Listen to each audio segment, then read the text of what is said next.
Hey guys, welcome to this tutorial where we will explain how you can deposit funds into your Wise card. So let's jump right into it.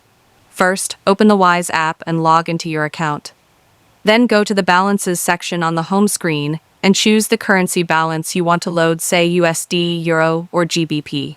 Tap on Add or Add Money and enter the amount you wish to load.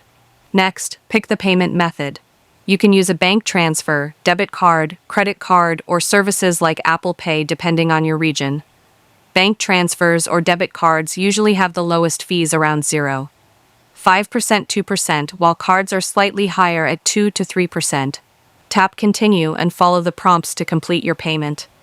Once the funds arrive, they will be added to your Wise balance, and since your Wise card is linked to this balance, you can now spend or withdraw using the card. It's important to note that you cannot deposit cash directly into Wise. It must be done through digital payment methods. Wise doesn't support cash or check deposit. Once the deposit is successful, your Wise card will automatically draw from that balance for spending or ATM withdrawals. Anytime you need to load more, just repeat this process in the app, and that's it.